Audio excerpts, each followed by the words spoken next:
എല്ലാവർക്കും വീണ്ടും സ്വാഗതം. നമ്മൾ ഫസ്റ്റ് ഇയറിലെ 2020-21 നീറ്റിൻ്റെ ഫസ്റ്റ് ഇയറിലെ ക്വസ്റ്റ്യൻസ് എല്ലാം നമ്മൾ ഡിസ്കസ് ചെയ്ത് കഴിഞ്ഞു. 18 ക്വസ്റ്റ്യൻസ്. നമ്മളിനി ഇന്ന് സ്റ്റാർട്ട് ചെയ്യുന്നത് സെക്കൻഡ് ഇയറിലെ ക്വസ്റ്റ്യൻസ് ആണ് നമ്മൾ സ്റ്റാർട്ട് ചെയ്യുക. സെക്കൻഡ് ഇയർ ടോട്ടൽ 32 ക്വസ്റ്റ്യൻസ് ആണുള്ളത്. അതിനകത്ത് 23 questions from section A and 9 questions from section B.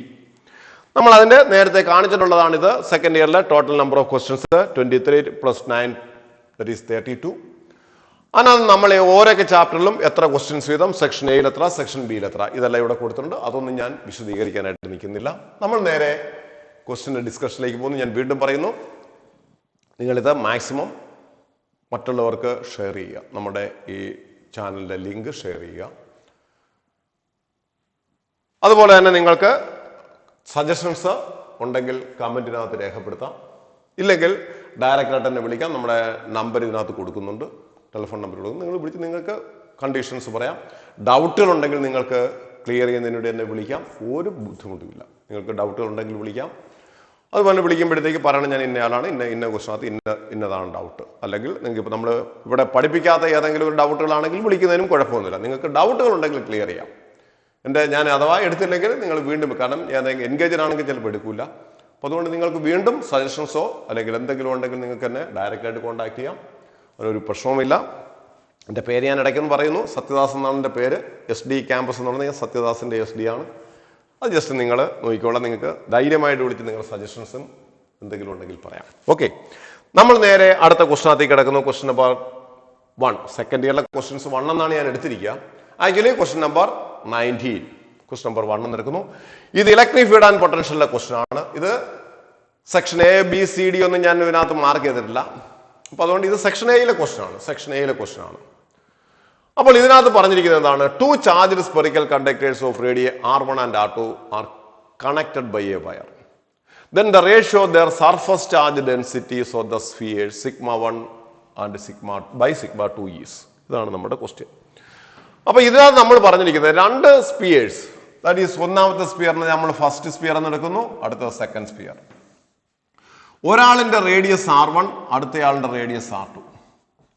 ഇയാളുടെ ചാർജ് നമുക്ക് അറിയില്ല, സപ്പോസ് ഇറ്റ് ഈസ് Q1, ഇയാളുടെ ചാർജ് Q2. ഇവർ രണ്ടുപേരെയും കൂടെ നമ്മൾ ഒരു വയർ വെച്ച് കണക്ട് ചെയ്ത് വെച്ചിരിക്കുകയാണ്. When these 2 conductors are connected by a wire, then their potentials are equal. 2 ബോഡികളെ തമ്മിൽ നമ്മൾ കണക്ട് ചെയ്താൽ രണ്ടുപേരുടെയും പൊട്ടൻഷ്യൽ സെയിം ആയിരിക്കും. That means V1 is equal to V2. That is KQ1 divided by R1 is equal to KQ2 divided by R2. Therefore, Q1 divided by Q2 is equal to R1 divided by R2. This is the first condition. ഇനി ചോദിച്ചിരിക്കുന്ന ഇവിടെ surface charge ഡെൻസിറ്റിയുടെ ratio ആണ്. What is surface charge density? Sigma is equal to Q/4πr². That is it is directly proportional to Q/r². Therefore, σ1 divided by σ2 is equal to Q1 divided by Q2 into R2 divided by R1 the whole square. നമുക്ക് Q1 Q2 അറിഞ്ഞൂടാ, substitute ചെയ്യാം. Q1 by Q2 is equal to R1 by R2. Therefore, it is equal to R1 divided by R2 into R2 divided by R1 the whole square. That is, it is equal to R2 divided by R1. This is the final answer. Therefore, answer is R2 divided by R1. That is B. അതാണ് എൻ്റെ answer. ഇതൊക്കെ direct ആയിട്ട് നമുക്ക് പെട്ടെന്ന് ചെയ്യാൻ പറ്റുന്ന question. അടുത്തത് second question നമ്മൾ നോക്കുക. സെക്കൻഡ് ക്വസ്റ്റ്യൻ പറഞ്ഞിരിക്കുന്നത് A dipole is placed on an electric field is asked on the figure. In which direction will it move? Answer കൊടുത്തിരിക്കുന്നത് അത് മൂവ് ചെയ്യുന്ന ഡയറക്ഷൻ മാത്രമല്ല കൊടുത്തിരിക്കുന്നത്, പൊട്ടൻഷ്യൽ എനർജി കൂടുമോ കുറയുമോ എന്ന് കൂടി അതിനകത്തൊരു കൺസെപ്റ്റ് കൊടുത്തിട്ടുണ്ട്. സംഭവം നമ്മൾ ആദ്യം മനസ്സിലാക്കേണ്ടത് എന്താണെന്ന് വെച്ച് കഴിഞ്ഞാൽ, electric field lines are diverging. Electric field lines diverge ചെയ്യുകയാണെങ്കിൽ അതിന്റെ അർത്ഥം electric field intensity E1 is greater than E2. ഇവിടെയുള്ള ഇലക്ട്രിക് ഫീൽഡ് ഇന്റൻസിറ്റി ഇവിടുത്തെ ഇലക്ട്രിക് ഫീൽഡിനേക്കാൾ കൂടുതലായിരിക്കും. ഇലക്ട്രിക് ഫീൽഡ് ഡൈവേർജ് ചെയ്യാണ്. Uniform electric field means electric field lines are parallel. എവിടെയാണോ electric field ലൈൻസിന്റെ concentration കൂടുതൽ എവിടെയാണോ അവിടെ ഇലക്ട്രിക് ഫീൽഡ് കൂടുതലായിരിക്കും. അതാണ് കൺസെപ്റ്റ്. അപ്പൊ കാരണം അത് നമ്മളൊരു ഇലക്ട്രിക് ഫീൽഡ് ലൈൻസിന്റെ ഒരു പ്രോപ്പർട്ടി തന്നെയാണ്. എന്താ പറയുന്നത്? Electric field intensity is directly proportional to flux density. അത് ഇലക്ട്രിക് ഫീൽഡ് ലൈൻസിന്റെ ഒരു പ്രോപ്പർട്ടിയാണ്. ഇലക്ട്രിക് ഫീൽഡിന്റെ മാത്രമല്ല, മാഗ്നറ്റിക് ഫീൽഡ് ലൈൻസിന്റെയും പ്രോപ്പർട്ടിയാണ്. അപ്പൊ ഇവിടെ ഡെൻസിറ്റി കൂടുതലായതുകൊണ്ട് ഇവിടത്തെ ഇലക്ട്രിക് ഫീൽഡ് ഡെൻസിറ്റി E1ഉം ഇവിടെ E2 എന്ന് എടുത്തു കഴിഞ്ഞാൽ E1 is greater than E2. അതുപോലെ തന്നെ ഇലക്ട്രിക് ഫീൽഡിന്റെ ഡയറക്ഷന്റെ പോസിറ്റീവ് ഇതാണ്, നെഗറ്റീവ് സൈഡ് ഇതാണ്. ഇവിടെ പോസിറ്റീവ് സൈഡും ഇവിടെ നെഗറ്റീവ് സൈഡും. അപ്പൊ നമുക്ക് പറയാം ഇവിടെ നമ്മൾ എടുത്തിരിക്കുന്നത് ഇവിടെ ഇലക്ട്രിക് ഫീൽഡ് ലൈൻസിന്റെ പോസിറ്റീവ് സൈഡാണ്. ഒരു മിനിറ്റ് കളഞ്ഞോട്ടെ. അപ്പൊ ഇത് ഇലക്ട്രിക് ഫീൽഡിന്റെ പോസിറ്റീവ് സൈഡാണ്, ഇത് ഇലക്ട്രിക് ഫീൽഡിന്റെ നെഗറ്റീവ് സൈഡാണ്. അപ്പൊ ഞാൻ ഇതിനെ ഒന്ന് എക്സ്പ്ലെയിൻ ചെയ്യാം. ഇവിടെ ഇരിക്കുന്ന dipole plus Q and minus Q. ഡൈപോളിന്റെ മൊമെന്റ് എന്ന് പറയുന്നത് ഇങ്ങോട്ടേക്കാണ്. ഡൈപോൾ മൊമെന്റിന്റെ ഡയറക്ഷൻ ഇങ്ങോട്ടേക്കാണ്. ഇലക്ട്രിക് ഫീൽഡിന്റെ ഡയറക്ഷൻ അങ്ങോട്ടേക്കാണ്. അതിന്റെ അർത്ഥം പോസിറ്റീവ് ഇത്, നെഗറ്റീവ് ഇത്. ഇവിടത്തെ ഇലക്ട്രിക് ഫീൽഡ് E1, ഇവിടത്തെ ഇലക്ട്രിക് ഫീൽഡ് E2. E1 കൂടുതലാണ്. ഒരു കാര്യം ഉറപ്പാണ്, ഇവിടെ ഈ positive side of the electric field ഈ ചാർജിനെ അങ്ങോട്ടേക്ക് തള്ളും. ഈ നെഗറ്റീവ് സൈഡ് ഈ ചാർജിനെ ഇങ്ങോട്ടേക്ക് തള്ളും. പക്ഷേ ഈ ഇലക്ട്രിക് ഫീൽഡ് ഡെൻസിറ്റി E1 കൂടുതലായതുകൊണ്ട് ഇവന് കിട്ടുന്ന ഫോഴ്സ് ഞാൻ എഴുതുന്നു, force F1 is equal to QE1. ഇവന് കിട്ടുന്ന force F2 is equal to QE2. പക്ഷേ E1 is greater than E2 ആയതുകൊണ്ട് ഈ ഫോഴ്സ് കൂടുതലായതുകൊണ്ട് the dipole as a whole move towards right. Electric field density uniform ആയിരുന്നെങ്കിൽ QE1 ഉം QE2 equal ആയിരിക്കും. therefore there is no net force. ഇവിടെ എന്താ സംഭവിച്ചിരിക്കുന്നത്? നോൺ യൂണിഫോം ഇലക്ട്രിക് ഫീൽഡ് ആണ്. നമ്മൾ നോൺ യൂണിഫോം ഇലക്ട്രിക് ഫീൽഡിൽ ഡൈപോളീസ് അത് ഞാൻ പറയാം, ഞാൻ ഇത് കഴിഞ്ഞതിന് ശേഷം പറയാം. മറ്റേ നമ്മൾ നേരത്തെ CBSE ISC ഒക്കെ നമ്മുടെ സെമസ്റ്റർ ക്വസ്റ്റ്യൻ നമ്മൾ ഡിസ്കസ് ചെയ്തപ്പോൾ അവിടെ ഞാൻ പറഞ്ഞു കൊടുത്തൊരു സാധനമാണ്.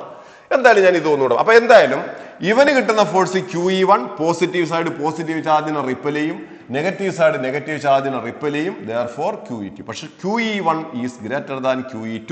therefore the dipole as a whole is moving towards right. അപ്പോൾ ഇത് എങ്ങോട്ടേക്ക് മൂവ് ചെയ്യണം? റൈറ്റിലേക്ക് മൂവ് ചെയ്യണം. അപ്പൊ മൂവ് ടുവേഴ്സ് റൈറ്റ്.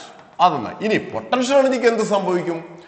ഇവിടെ ഇരിക്കുമ്പോൾ പൊട്ടൻഷ്യൽ എനർജിയുടെ ഇക്വേഷൻ എന്താണ്? Potential energy is equal to minus PE cos theta. Here electric field is towards right, dipole moment is electric field റൈറ്റിലേക്കാണ്, ഡൈപോൾ മൊമെന്റ് ലെഫ്റ്റിലേക്കും ആയതുകൊണ്ട് തീറ്റ 180 ആണ്. therefore answer is equal to minus P into cos 180. that is equal to plus PE cos 180 minus 1.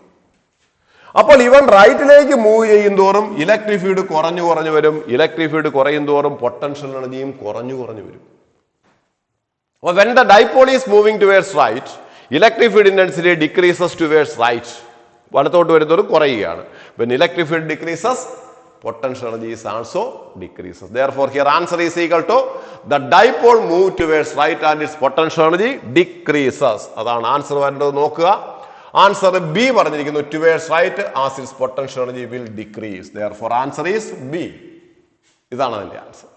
ഇനി നമ്മൾ അറിഞ്ഞിരിക്കേണ്ടുന്ന, നിങ്ങൾ എൻട്രൻസിന് prepare ചെയ്യുമ്പോൾ നിങ്ങൾ നിർബന്ധമായിട്ടും അറിഞ്ഞിരിക്കേണ്ടുന്ന 1-2 കാര്യങ്ങളുണ്ട്. ഒന്ന്, ഒരു യൂണിഫോം ഇലക്ട്രിക് ഫീൽഡിൽ ഒരു ഡൈപോളിനെ ഇട്ടാൽ എന്ത് സംഭവിക്കും? Uniform electric field. ഓർക്കുക, ഇലക്ട്രിക് ഫീൽഡിൽ പറയുന്ന എല്ലാ കാര്യങ്ങളും മാഗ്നറ്റിക് ഫീൽഡിനകത്തും ബാധകമാണ്. നമ്മൾ ഇലക്ട്രിക് ഫീൽഡ് പഠിക്കുന്ന ഒരുവിധപ്പെട്ട എല്ലാ കാര്യങ്ങളും മാഗ്നറ്റിക് ഫീൽഡിലും മാഗ്നറ്റിസത്തിനകത്ത് നമുക്ക് പഠിക്കാനുണ്ട്. Electric dipole, magnetic dipole. Electric dipole moment, magnetic dipole moment. Torque acting on an electric dipole, torque acting on A magnetic dipole. Work done rotated dipole in an electric field, work done rotated dipole in magnetic field. ഇങ്ങനെ ഇവിടെ പറയുന്ന എല്ലാ ആൻസറുകളും അവിടെയും വരുന്നുണ്ട്, ഇവിടെ പറയുന്ന എല്ലാ ആൻസറുകളും അവിടെയും ബാധകമാണ്. Electric field intensity due to a dipole along the axial line, equatorial line. Magnetic field intensity due to a dipole എന്താ വ്യത്യാസം? എന്താണ്? ഇലക്ട്രിക് ഫീൽഡ് E പറയുന്ന സ്ഥാനത്ത് അവിടെയെല്ലാം മാഗ്നറ്റിക് ഫീൽഡ് B പറയണം. ഇവിടെ ഇലക്ട്രിക് ഡൈപോൾ മൊമെന്റ് പറയുന്ന സ്ഥാനത്ത് അവിടെയെല്ലാം മാഗ്നറ്റിക് ഡൈപോൾ മൊമെന്റ് B പറയണം. ഓർക്കുക, ഞാൻ ഇവിടെ നിന്ന് ജസ്റ്റ് ഒന്ന് പറഞ്ഞേക്കാം. അതായത് നമ്മളൊരു യൂണിഫോം ഇലക്ട്രിക് ഫീൽഡ് ഡൈപോളിനെ എടുത്ത് വെച്ചാൽ അവൻ ആക്ട് ചെയ്യുന്ന torque is equal to P sin theta. Work done W is equal to P into cos theta 1 minus cos theta 2. And potential energy U is equal to minus PE cos theta. ഇത് 3 പോയിന്റുകൾ അറിഞ്ഞിരിക്കുക. ഞാനിപ്പോൾ ഇത് എന്റെ കൂട്ടത്തിൽ നിന്ന് പറഞ്ഞു എന്ന് മാത്രം. അവിടെ θ1 θ2 എന്താണെന്നൊക്കെ ഉള്ളത് വേറെ കാര്യം. അവിടെ ഒരു പോയിന്റ് കൂടി എടുക്കുക. ക്വസ്റ്റിനകത്ത് സ്റ്റേബിൾ ഇക്വിലിബ്രിയം എന്ന് എവിടെയെങ്കിലും പറയുകയാണെങ്കിൽ തീറ്റ ഈസ് ഈക്വൽ ടു 0 ആണ്. അൺസ്റ്റേബിൾ ഇക്വിലിബ്രിയം എന്ന് പറയുകയാണെങ്കിൽ തീറ്റയുടെ വാല്യൂ 180 ഡിഗ്രിയുമാണ്. ഇത് രണ്ടും ജസ്റ്റ് ഒന്ന് ഓർത്തിരിക്കുക. ഇത്രയും പോയിന്റുകളൊന്ന് ഓർത്തിരിക്കുക. ഞാൻ പറയാൻ വന്നത് ഇതൊന്നുമല്ല. ഇവിടെ നിങ്ങൾ അറിയേണ്ടുന്ന കാര്യം എന്താണെന്ന് വെച്ച് കഴിഞ്ഞാൽ, ഒരു യൂണിഫോം ഇലക്ട്രിക് ഫീൽഡിൽ ഒരു ഡൈപോളിനെ എടുത്തിട്ട് കഴിഞ്ഞാൽ 4 ചോയ്സുകൾ പലപ്പോഴും ചോദിച്ചിട്ടുള്ളതാണ്. ചോയ്സ് ഇതായിരിക്കും. When a dipole is placed in a uniform electric field, then answer no torque, no force. B choice, there is a torque but there is no force. C choice, there is no torque but there is a force. And D choice, there is a force as well as torque. Force ഉണ്ട്, torque ഉണ്ട്. 4 question uniform electric ഫീൽഡിൽ. ഒരു uniform electric field ഡൈപോളിനെ ഇട്ടാൽ there is no net force but there is a torque. ഇതാണ് answer. ഒരു uniform electric ഫീൽഡിൽ നമ്മളൊരു ഡൈപോളിനെ എടുത്തിടുകയാണെന്നുണ്ടെങ്കിൽ, ഇപ്പൊ മറ്റേ ക്വസ്റ്റ്യൻ പറഞ്ഞുകൊണ്ട് അതിന്റെ കൂട്ടത്തിൽ ഞാൻ പറയുന്നതാണ്, പ്ലസ് ക്യൂ മൈനസ് ക്യൂ ഇട്ടാൽ ഇത് ഇലക്ട്രിക് ഫീൽഡ് ഇ ആണെങ്കിൽ ഇവൻ ഇങ്ങോട്ടേക്ക് ഒരു ഫോഴ്സ് കിട്ടും QE, ഇവൻ ഇങ്ങോട്ടേക്ക് ഒരു ഫോഴ്സ് കിട്ടും QE. അപ്പൊ ഡൈപോളിന് ലെഫ്റ്റിലേക്ക് കിട്ടുന്ന ഫോഴ്സ് എത്ര? QE. റൈറ്റിലേക്ക് കിട്ടുന്ന ഫോഴ്സ് എത്ര? QE. അപ്പൊ നെറ്റ് ഫോഴ്സ് എത്രയാ? 0. അതാണ് അതിന്റെ ആൻസർ. Net force 0. പക്ഷെ ഈ ഡൈപോൾ ഇങ്ങനെ കറങ്ങും. That is there is a torque. അപ്പോൾ ഒരു യൂണിഫോം ഇലക്ട്രിക് ഫീൽഡ് ഒരു ഡൈപോളിനെ ഇട്ടാൽ there is no net force but there is a torque. അപ്പോൾ ചോദിക്കും, യൂണിഫോം അല്ലെങ്കിലോ? അതാണ് നമ്മൾ ഇപ്പോൾ പഠിച്ച കേസ്. യൂണിഫോം അല്ലെങ്കിലോ? യൂണിഫോം അല്ല എങ്കിൽ ഇവിടെ ഇലക്ട്രിക് ഫീൽഡ് E1 ആയിരിക്കും, ഇവിടെ ഇലക്ട്രിക് ഫീൽഡ് E2 ആയിരിക്കും. യൂണിഫോം അല്ല എങ്കിൽ ഇലക്ട്രിക് ഫീൽഡ് പലയിടത്തും പലതാണ്. അപ്പോൾ QE1 കൂടുതലാണെങ്കിൽ ഇവൻ കറങ്ങുകയും ചെയ്യും, ഇങ്ങോട്ടേക്ക് മൂവ് ചെയ്യുകയും ചെയ്യും. QE2 ആണ് കൂടുതലെങ്കിൽ കറങ്ങുകയും ചെയ്യും, അങ്ങോട്ട് മൂവ് ചെയ്യുകയും ചെയ്യും. അപ്പോൾ നോൺ യൂണിഫോം ഇലക്ട്രിക് ഫീൽഡിലാണെങ്കിൽ there is a torque as well as force. ഓർത്തോണേ, തെറ്റിച്ചേടരുത്. In a uniform electric field, a dipole experiences a torque but there is no net force. In a non-uniform electric field, a dipole experiences a force as well as torque. ഇത് തന്നെ ആർക്കും ബാധകമാണ്. Magnetic ഫീൽഡിനകത്തൊരു magnetic ഡൈപോളിനെ ഇട്ടാൽ വ്യത്യാസം ഇതേയുള്ളൂ. ടോയുടെ സ്ഥാനത്ത് MB sin തീറ്റ, ബാക്കിയൊന്നും ഞാൻ എഴുതുന്നില്ല. പിയുടെ സ്ഥാനത്ത് M വരും, ഇയുടെ സ്ഥാനത്ത് B വരും. ഈ ഇക്വേഷൻസ് എല്ലാം അതുപോലെ നിങ്ങൾക്ക് എഴുതാം. അതൊക്കെ നിങ്ങൾ എഴുതിക്കോണം, ചുമ്മാ സമയം കളയുന്നില്ല. അവിടെയും എന്ത് പറയാം? Dipole is placed in A magnet dipole is placed in A uniform magnetic field, then there is no net force but there is a torque. In a non-uniform magnetic field, the dipole experiences a force as well as torque. രണ്ടും ഓർത്തോണം, തെറ്റിച്ചേർക്കരുത്. Yes, നമ്മൾ അടുത്ത ക്വസ്റ്റ്യനകത്തേക്ക് പോകുന്നു. Question number 3. 27 drops of same size are charged to 220 volt each. They combine to form a bigger drop. Calculate the potential of the bigger drop. Bigger drop in the potential എത്രയാണെന്ന് കണ്ടുപിടിക്കുക. ഇത് ഒരു question അല്ല, ഇതൊരു 5 questions ഇതിനകത്ത് ഒന്നിച്ചു വരും. Question ഒന്ന് തന്നെയാണ്, പക്ഷെ 5 ആൻസറുകൾ കാണാതെ പഠിച്ചു വയ്ക്കണം. ഞാൻ അതിന്റെ എക്സ്പ്ലനേഷനകത്തേക്ക് ഞാൻ പോകില്ല. ഇതിന്റെയൊക്കെ എക്സ്പ്ലനേഷൻ നമ്മുടെ കറസ്പോണ്ടിങ് ഞാനിപ്പോൾ സാധാരണ പഠിപ്പിക്കുമ്പോൾ ഒരു ചാപ്റ്റർ എടുക്കുമ്പോൾ ആ ചാപ്റ്ററിന്റെ ജനറൽ ആയിട്ടുള്ള എല്ലാം എക്സ്പ്ലെയിൻ ചെയ്ത ശേഷം കുറെ സ്റ്റാൻഡേർഡ് ഫോമുലകൾ പഠിപ്പിക്കും. നമ്മൾ കാണാതെ പഠിച്ചു, എൻട്രൻസിൽ പഠിക്കുന്ന കുട്ടികൾ കാണാതെ പഠിച്ചു വയ്ക്കേണ്ടുന്ന കുറെ കാര്യങ്ങൾ മനസ്സിലാക്കിയതിന് ശേഷം കാണാതെ പഠിക്കണം. ഞാനിവിടെ കാര്യം മനസ്സിലാക്കാൻ പറയുന്നില്ല, ഞാൻ ജസ്റ്റ് ആൻസർ കാണാതെ പറയുന്നു. അതിൻ്റെയൊക്കെ മനസ്സിലാക്കുന്ന അതിൻ്റെയൊക്കെ എക്സ്പ്ലനേഷൻ നമ്മുടെ കറസ്പോണ്ടിങ് തിയറിയുടെ ക്ലാസ്സുകൾ ഉണ്ടാവും, അതിനകത്തൊക്കെ ഞാൻ എക്സ്പ്ലെയിൻ ചെയ്യും. അതൊക്കെ നിങ്ങൾ ശ്രദ്ധിച്ചു കഴിഞ്ഞാൽ നിങ്ങൾക്ക് അവിടെ കിട്ടും, അതൊക്കെ നമുക്ക് നോക്കിയാൽ കിട്ടും. ഓക്കെ, അപ്പം നമ്മൾ ഇവിടെ പറയുന്നത്, ഞാൻ 5 ക്വസ്റ്റ്യന്റെ ഒരു ക്വസ്റ്റ്യനകത്ത് 5ന്റെ ആൻസർ പറയുന്നു. സ്റ്റാൻഡേർഡ് ഫോമിലാണ്, കാണാതെ പഠിച്ചു വയ്ക്കണം. n ഐഡന്റിക്കൽ ഡ്രോപ്സ് എത്രയാ? Each of radius r, each of charge Q, potential V and energy stored U. ഓരോരുത്തരുടെയും റേഡിയസ് R ആണ്, ചാർജ് Q ആണ്, പൊട്ടൻഷ്യൽ V ആണ്. ഇതിനെ ഇത്രയും കൂടെ നമ്മൾ കമ്പൈൻ ചെയ്തു, ഒരൊറ്റ സിംഗിൾ ഡ്രോപ്പ് ആക്കി മാറ്റി. These drops are coalesced to form a single drop or combined to form a single drop. What is the radius of that final drop, charge of the final drop, potential of the final drop, and the energy of the final drop. ഇത് ഒരു കാര്യം കൂടിയുണ്ട്. ഇവന്റെ capacity C ആണെങ്കിൽ what is the capacity of the final drop? അതാണ് 5 എണ്ണം വരുന്നത്. അപ്പൊ ഇത് ഒരു ക്വസ്റ്റ്യൻ ആണ്. എന്നും ആറും ആണെങ്കിൽ ക്യാപിറ്റൽ ആർ എത്ര, എന്നും സ്മാൾ ക്യൂ അറിയാമെങ്കിൽ ക്യാപിറ്റൽ ക്യൂ എത്ര, എന്നും വിയും അറിയാമെങ്കിൽ ക്യാപിറ്റൽ വി ഡാഷ് എത്ര, എന്നും യു അറിയാമെങ്കിൽ യു ഡാഷ് എത്ര. അപ്പൊ ഇത് 5 ക്വസ്റ്റ്യൻ ആണ്. N drops are combined to form a single drop. What is a new radius? N drops are combined to form a single drop. What is a new potential? Or what is a new charge? What is a new energy? എന്ത് വേണോ ചോദിക്കാം. ഇതിന്റെ answer ഞാൻ ഓരോന്നായിട്ട് പറയുന്നു. പുതിയ radius by conservation of volume R dash is equal to n raise to 1/3 small r. 1. ഇതൊക്കെ എങ്ങനെ കിട്ടിയെന്നുള്ളത് ബൈ കൺസർവേഷൻ ഓഫ് വോളിയം എടുത്താൽ മതി. n into 4/3 pi r cube is equal to 4/3 pi capital R cube. ഇവരുടെ ഇത്രയും volume ഇവന്റെ volume. രണ്ടാമത്തത് total charge is equal to n q. ഒരു ഡ്രോപ്പിന്റെ ചാർജ് ക്യൂ ആണെങ്കിൽ എല്ലാ ഡ്രോപ്പുകളും കൂടെ കമ്പൈൻ ചെയ്യുമ്പോൾ total charge n q, conservation of charge. That is equation number 2. മൂന്നാമത്തത് കപ്പാസിറ്റിക്ക് എന്ത് സംഭവിക്കും? എക്സ്പ്ലെയിൻ ചെയ്യുന്നില്ല. കപ്പാസിറ്റി സി ഡാഷ് റേഡിയസിന് എന്ത് സംഭവിക്കും? അത് തന്നെ n റൈസ് ടു 1/3 c. കാരണം കപ്പാസിറ്റി 4πε0 r. അപ്പോൾ ആറിന് എന്ത് സംഭവിക്കും അത് തന്നെ കപ്പാസിറ്റിക്ക് സംഭവിക്കും. അതൊക്കെ നമ്മൾ വിശദമാക്കുന്നില്ല, തിയറി പാർട്ടിൽ എക്സ്പ്ലെയിൻ ചെയ്യും. പൊട്ടൻഷ്യൽ വി ഏറ്റവും കൂടുതൽ പരീക്ഷയ്ക്ക് വെച്ചിട്ടുള്ള സാധനമാണ് potential V. Potential V is equal to n raise to 2/3 v. ഏറ്റവും കൂടുതൽ പരീക്ഷയ്ക്ക് ചോദിച്ചിട്ടുള്ള ക്വസ്റ്റ്യൻ ആണ്, സാധനമാണ് ഇത്. പൊട്ടൻഷ്യലിനെ കുറിച്ചാണ്. ഇപ്പോൾ നമ്മുടെ ക്വസ്റ്റ്യനും പൊട്ടൻഷ്യൽ ആണ്. And the energy stored u dash is equal to n raised to 5/3 u. This is the final. ഇതും ചോദിച്ചിട്ടുണ്ട്.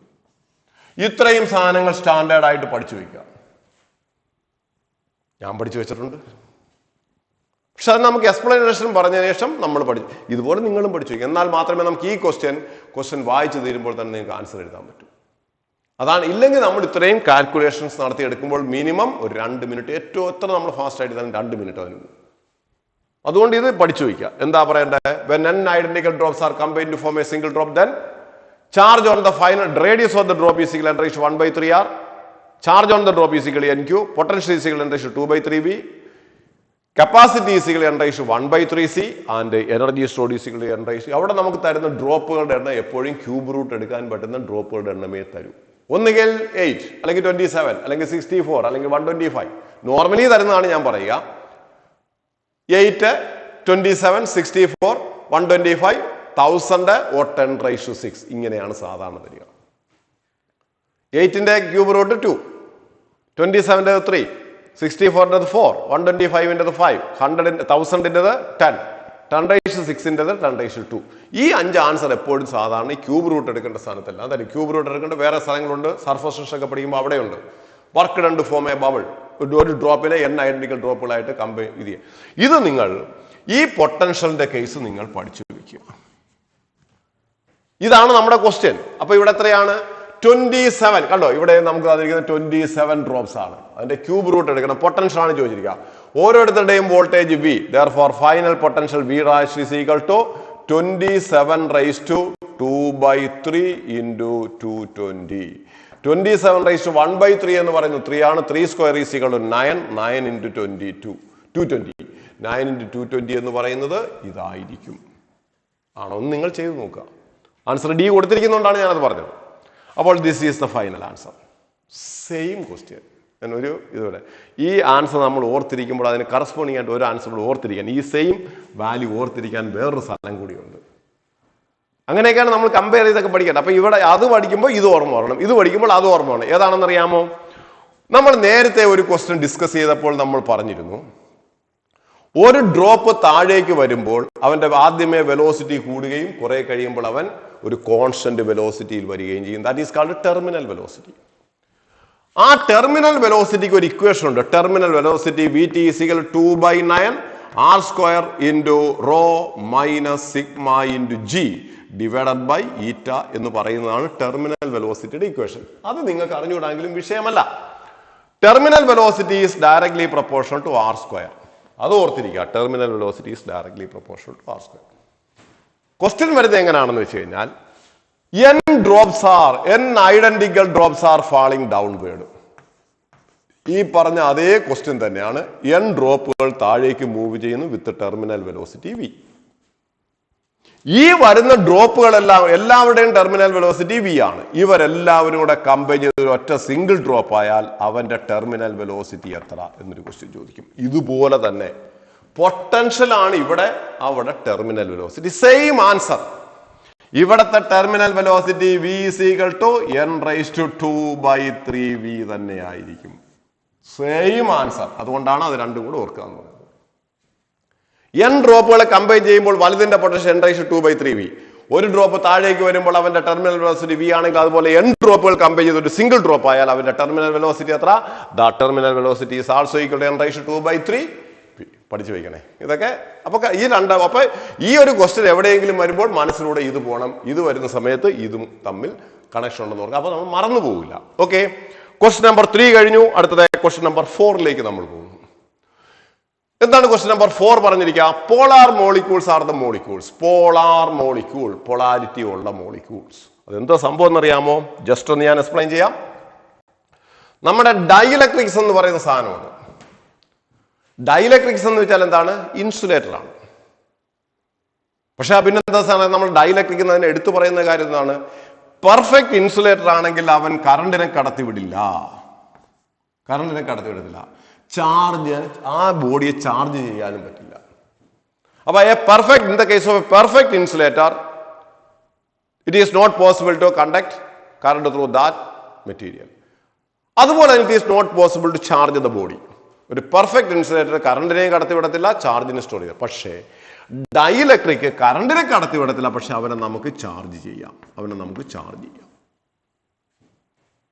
അപ്പൊ അങ്ങനെ കറണ്ടിനെ കടത്തിവിടാത്തതുകൊണ്ടാണ് ഇൻസുലേറ്റർ എന്ന് പറയുക. പക്ഷേ it is possible to charge. ആ ബോഡിയെ നമുക്ക് എന്ത് ചെയ്യാം? ഡൈഇലക്ട്രിക്കിനെ നമുക്ക് വേണമെങ്കിൽ ചാർജ് ചെയ്യാം. ഈ ഡൈഇലക്ട്രിക് 2 ടൈപ്പ് ഉണ്ട്, polar and non polar. Polar dielectric പെട്ടെന്ന് ഞാൻ പറഞ്ഞു വിടുന്നു. ഒരു ആറ്റം ആസ് എ ഹോൾ എടുത്താൽ ഇതിനകത്ത് 10 പോസിറ്റീവ് ചാർജ് ഉണ്ടെന്നുണ്ടെങ്കിൽ 10 നെഗറ്റീവ് ചാർജും ഉണ്ടാവും. അങ്ങനെ ആറ്റം ആസ് എ ഹോൾ എന്താണ്? ന്യൂട്രൽ ആണ്. അപ്പൊ അവിടെ എന്താ സംഭവിക്കുക? അകത്ത് 10 പോസിറ്റീവ് ചാർജും ന്യൂക്ലിയസും അതിന് പുറത്തുകൂടി ഇലക്ട്രോൺസ് ഇങ്ങനെ കറങ്ങിക്കൊണ്ടേയിരിക്കും. ഇതാണല്ലോ നമുക്ക് സംഭവിക്കുക. ഈ പോസിറ്റീവ് ചാർജുകളുടെ എല്ലാം കൂടെ നെറ്റ് എഫക്റ്റ് കിട്ടുന്ന ഒരു പോയിന്റ് ഉണ്ടാവും. അതിന് പറയുന്ന പേരാണ്, ഈ പോസിറ്റീവ് ചാർജുകളുടെ എല്ലാം കൂടെ 10 പേരുടെയും കൂടെ നെറ്റ് എഫക്റ്റ് കിട്ടുന്ന ഒരു പോയിന്റിന് പറയുന്ന പേരാണ് സെൻട്രോ പോസിറ്റീവ്. അതുപോലെ പുറത്ത് കറങ്ങുന്ന ഈ ഇലക്ട്രോണുകളുടെ എല്ലാം കൂടെ ഒരു നെറ്റ് ചാർജ് സെന്റർ കിട്ടും. അതിന് പറയുന്ന പേരാണ് സെന്റർ ഓഫ് നെഗറ്റീവ് ചാർജ്. അപ്പോൾ ഒരു ആറ്റത്തിന്റെ കേസിൽ സെന്റർ ഓഫ് ദ പോസിറ്റീവ് ചാർജും സെന്റർ ഓഫ് ദ നെഗറ്റീവ് ചാർജും അകന്നകന്നിരിക്കുകയാണെങ്കിൽ, under normal condition centre of the positive charge and centre of the negative charges are already separated, then that is called polar dielectric. അതായത് positive പൊളാരിറ്റിയും negative പൊളാരിറ്റിയും കൊണ്ട് ഇതൊരു dipole act ചെയ്യും, അവന് dipole momentum ഉണ്ടാവും. എന്നാൽ നോൺ പോളാർ ഡൈഇലക്ട്രിക് ആണെന്നുണ്ടെങ്കിൽ എന്താ സംഭവിക്കുക? Centre of the positive charge എവിടെയാണോ അവിടെ തന്നെ ആയിരിക്കും centre of the negative charge. That means there is no polarity, there is no net dipole moment, etc. ഒന്നുമില്ല. അപ്പൊ ഇത് നോൺ പോളാർ ഡൈഇലക്ട്രിക്, ഇത് പോളാർ. ഇവന് പൊളാരിറ്റി ഉണ്ടാക്കിയെടുക്കാം. അത് നമ്മൾ പിന്നീട് കപ്പാസിറ്റേഴ്സിന്റെ ചാപ്റ്റർ പഠിക്കുമ്പോൾ അവിടെ നമ്മൾ വിശദമാക്കും. അതെങ്ങനെ ഉണ്ടാക്കുന്നത്, അതാണ് ഡൈഇലക്ട്രിക് പോളറൈസേഷൻ എന്നൊക്കെ നമ്മൾ പറയുന്നത്. അപ്പൊ എന്തായാലും ഇവിടെ എന്ത് പറയാം? Polar molecules are the molecules എന്തായിരിക്കണം? Answer having 0 dipole moment. തെറ്റ്. അടുത്തത് acquire dipole moment only in the presence of electric field. അത് നോൺ പോളാറിനാണ്. അതൊക്കെ പിന്നീട്. Acquire dipole moment only when the magnetic field is absent. No having permanent electric. കണ്ടോ, normally തന്നെ അയാൾക്ക് ഒരു പെർമനന്റ് ഡൈപോൾ മൊമെന്റ് ഉണ്ട്. ആരും ഒന്നും ചെയ്യണ്ട. എന്തെങ്കിലും ചെയ്യുമ്പോൾ ഡൈപോൾ മൊമെന്റ് വരികയാണെങ്കിൽ അത് നോൺ പോളാർ ഡൈഇലക്ട്രിക് ആണ്. ഓക്കെ, നമ്മുടെ അങ്ങനെ ക്വസ്റ്റ്യൻ നമ്പർ 4 കഴിഞ്ഞു. അടുത്ത ക്വസ്റ്റ്യനകത്തേക്ക് നമുക്ക് പോകാം. Question number 5. The equivalent capacitance of the combination shown in figure is. ഈ ഫിഗറിനകത്ത് കാണുന്നതിന്റെ ഇക്വലന്റ് ഒറ്റ കാര്യമേ ഉള്ളൂ. ഇവിടെ ഈ കപ്പാസിറ്ററിന്റെ 2 പോയിന്റും കൂടി ഒരിടത്തേക്ക് ഡയറക്റ്റ് ആയിട്ട് കണക്ട് ചെയ്ത് വെച്ചിരിക്കുകയാണ്. അതുകൊണ്ട് ഈ കപ്പാസിറ്ററിന് എഫക്റ്റ് ഉണ്ടാവില്ല. ഇപ്പൊ നമ്മൾ പറയാണ് എ എന്ന് പറയുന്ന ഒരു പോയിന്റ് ഇത്, ബി എന്ന് പറയുന്ന ഒരു പോയിന്റ് ഇത്. ഇവിടെ നിന്ന് ഒരു കപ്പാസിറ്റർ എടുത്ത് ഇങ്ങോട്ട് കണക്ട് ചെയ്തിട്ട് what is effective capacity between എന്ന് ചോദിച്ചു കഴിഞ്ഞാൽ ഈ എയിലേക്ക് തന്നെയാണ് ഈ രണ്ട് പോയിന്റും കണക്ട് ചെയ്ത് വെച്ചിരിക്കുക. അല്ലെങ്കിൽ ഇങ്ങനെ ആലോചിക്കുക, ഇങ്ങനെ എടുത്തിട്ട് ഒരു കപ്പാസിറ്റർ എടുത്തിട്ട് ഇങ്ങനെ എടുത്തു വെച്ച് കഴിഞ്ഞാൽ ഇതിന് എഫക്റ്റീവ് ഉണ്ടാവുമോ? ഉണ്ടാവില്ല. ഇവിടെ നിന്ന് കണക്ഷൻ ഉണ്ടെങ്കിലും ഓക്കെ. അപ്പൊ ഇവിടെ the points, these two, in the case of third capacitor, the ends of the third capacitors are directly connected to B. Therefore, effect of this capacitor is negligible. എന്തുകൊണ്ടാണെന്ന് അറിയാവോ? Capacity സിഇസികൾ charge by potential difference. Capacity സിഇസികൾ charge by potential difference. ഇവിടെ ഇവന്റെ potential ബിയുടെ potential ആണ്, ഇപ്പുറത്തെ പൊട്ടൻഷ്യലും ബിയുടെ പൊട്ടൻഷ്യൽ തന്നെയാണ്. Therefore, potential across the capacitor is equal to remains the same. There is no potential difference. If there is no potential difference, then this capacitor has no effect. അവരെ അഴിച്ചങ്ങ് മാറ്റുക, അഴിച്ചു മാറ്റി ഇല്ലെന്ന് കരുതുക, കഴിഞ്ഞാൽ ഈ രണ്ട് കപ്പാസിറ്ററും കൂടി പാരലായിട്ട് വരും. Therefore, effective capacity is equal to 2C. മനസ്സിലാവുന്നുണ്ടല്ലോ? ഓക്കെ. Then നമ്മൾ അടുത്ത ക്വസ്റ്റ്യനകത്തേക്ക് പോകുന്നു. Question number 6. A parallel plate capacitor has a uniform electric field E in the space between the plates. If the distance between the plates is D and the area of each plate is A, the energy is stored in the capacitor. Simple question ആണ്. Energy density എന്ന് പറയുന്നൊരു സാധനം നമ്മൾ standard ആയിട്ട് സാധാരണ പഠിച്ചു വയ്ക്കും. Energy density is the energy stored per unit volume. ഒരു കപ്പാസിറ്റർ പ്ലേറ്റിന്റെ കേസിൽ അതും ഇമ്പോർട്ടൻ്റ് ആണ്. ആ പറയുന്ന പോയിന്റുകളൊക്കെ ഇമ്പോർട്ടൻ്റ് ആണ്. ഇങ്ങനെ ഒരു കപ്പാസിറ്റർ ഇരിക്കുന്നു. ഈ കപ്പാസിറ്ററിനകത്ത് ഒരു പ്ലേറ്റിന് പോസിറ്റീവ് ചാർജും മറ്റേതിന് നെഗറ്റീവ് ചാർജും. അപ്പോൾ ഇവയ്ക്കിടയിൽ ഒരു ഇലക്ട്രിക് ഫീൽഡ് ഉണ്ടാവും. ഇവരുടെ ഡിസ്റ്റൻസ് ഡി ആണ്. ഒരിക്കൽ ചോദിച്ചൊരു ക്വസ്റ്റ്യൻ ഇതാണ്: in the case of a parallel plate capacitor the electrical energy is stored. എന്നിട്ട് 4 ചോയ്സ് ആണ്. In the positive plate, negative plate, in between the plates and outside the plates. ഓർക്കുക, electrical energy എപ്പോഴും store ചെയ്യുന്നത് electric ഫീൽഡിലായിരിക്കും. Magnetic energy എപ്പോഴും store ചെയ്യുന്നത് magnetic ഫീൽഡിൽ. Gravitation energy എപ്പോഴും സ്റ്റോർ ചെയ്യുന്നത് ഗ്രാവിറ്റേഷണൽ ഫീൽഡിലുമായിരിക്കും. അപ്പൊ ഇവിടെ ഇലക്ട്രിക് ഫീൽഡ് എവിടെയാണുള്ളത്? In between the plates. Therefore, electrical energy is stored in between the plates. In between the plates എന്ന് പറയുമ്പോൾ ഇത്രയും സ്ഥലത്താണ്. അപ്പൊ ഇത്രയും വോളിയത്തിനകത്താണ് എനർജി സ്റ്റോർ ചെയ്തിരിക്കുക. വാട്ട് ഇസ് ആ volume between these two plates? ഇവന്റെ പ്ലേറ്റ് ഏരിയ എ, ഡിസ്റ്റൻസ് ഡിയും ആണെങ്കിൽ ഇവന്റെ volume is equal to A into D. അപ്പോൾ electrical energy in the case of a parallel plate capacitor, electrical energy is stored in between the plates in the volume of A D. ഈ energy stored per unit വോളിയത്തിന് നമ്മൾ എഴുതുന്ന equation ആണ് half epsilon 0 E square. ഇതാണ് energy density. ഇതിന്റെ ഇടയിൽ ഒരു dielectric ഉണ്ടായിരുന്നു എങ്കിൽ half epsilon 0 K E square. ഓർക്കുക, എപ്പോഴും ഒരു മീഡിയം വരുമ്പോൾ എപ്സിലോൺ 0യുടെ കൂട്ടത്തിൽ ഒരു കെ കൂടി ഇട്ട് കൊടുത്താൽ മതി. കംപ്ലീറ്റ് ആയിട്ട് ആ മീഡിയം പ്രസന്റ് ആണെന്നുണ്ടെങ്കിൽ എപ്സിലോൺ 0 എവിടെ വരുന്നു അതിന്റെ കൂട്ടത്തിൽ നമ്മൾ ഒരു കെ കൂടി ഇട്ടു. അപ്പൊ this is A energy density, this is A energy stored per unit volume. പക്ഷെ നമ്മുടെ ഇവിടെ ക്വസ്റ്റ്യൻ ചെയ്യുന്നത് എനർജിയാണ്. Therefore, energy is equal to half epsilon 0 k e square into volume. Volume is equal to AD. This is the answer. അപ്പൊ ഇവിടെ answer ഏത് പറയണം? Energy density half epsilon 0 E square A D. K അവിടെ ഇല്ല. Half epsilon 0 E square A D. This is. ഓർക്കുക, ഇത് തന്നെയാണ് magnetic energy density. Electrical energy density is equal half epsilon 0 E square. അതുപോലെ magnetic energy density is equal half epsilon 0യുടെ സ്ഥാനത്ത് 1/μ0, E സ്ക്വയറിന്റെ സ്ഥാനത്ത് ബി സ്ക്വയർ എഴുതി കഴിഞ്ഞാൽ മാഗ്നറ്റിക് എനർജി ഡെൻസിറ്റി. ഓർത്തിരിക്കുക, കാരണം ഇലക്ട്രോ മാഗ്നറ്റിക് വേവ് വരുമ്പോൾ ഈ ഇതും ഉണ്ടാവും. ഇലക്ട്രിക്കൽ എനർജി ഡെൻസിറ്റി കൊണ്ട്, കാരണം ഇലക്ട്രോ മാഗ്നറ്റിക്, ഇലക്ട്രിസിറ്റി കൊണ്ട് മാഗ്നറ്റിസം ഉണ്ട്. അപ്പൊ ഇലക്ട്രിസിറ്റി പഠിക്കുമ്പോൾ electrical energy density is equal to this, magnetic energy density ഇതിൽ നിന്ന് ഓർത്തിരിക്കുക ഹാഫ് എപ്സിലോൺ 0 എവിടെ വരുന്നു അതിന്റെ റിവേഴ്സ് സൈഡിലായിരിക്കും μ0 വരിക, ഇ സ്ക്വയറിന്റെ സ്ഥാനത്ത് B square. Therefore, this is the equation for magnetic energy density electrical energy. This is the equation capacity. അപ്പൊ 6th ക്വസ്റ്റ്യൻ നമ്മൾ കഴിഞ്ഞു. അടുത്തത് നമുക്ക് 7th ക്വസ്റ്റ്യൻ നോക്കാം. 7th ക്വസ്റ്റ്യൻ എന്ന് പറയുന്നത് കറണ്ട് ഇലക്ട്രിസിറ്റിയിലാണ്. കറണ്ട് ഇലക്ട്രിസിറ്റിയിൽ ഇനിയിപ്പോൾ 1, 2, 3, 4 ക്വസ്റ്റ്യൻ ഉണ്ട്. അപ്പോൾ നമ്മളിപ്പോൾ ഏകദേശം ഒരു ഹാഫ് ആൻ അവർ ആകുന്നതുകൊണ്ട് ഞാൻ ഈ ക്വസ്റ്റ്യൻ നമ്മൾ അടുത്ത സെഷനിലേക്ക് നമുക്ക് വെക്കാം. നെക്സ്റ്റ് സെഷനിൽ നമുക്ക് അടുത്ത സെഷൻ എന്ന് പറയുമ്പോൾ ഞാൻ ക്ലാസ് ഉടനെ തന്നെ അങ്ങ് എടുക്കുകയാണ്. നിങ്ങൾക്ക് പക്ഷേ 2 വീഡിയോസ് ആയിട്ട് നമ്മൾ സെപ്പറേറ്റ് ചെയ്ത് തരുന്നു. അതുകൊണ്ട് ഇതൊരു സെഷനായിട്ട് കൂട്ടാം. നമുക്ക് അടുത്ത സെഷൻ ഇത് സ്റ്റാർട്ട് ചെയ്യാം. Okay, by.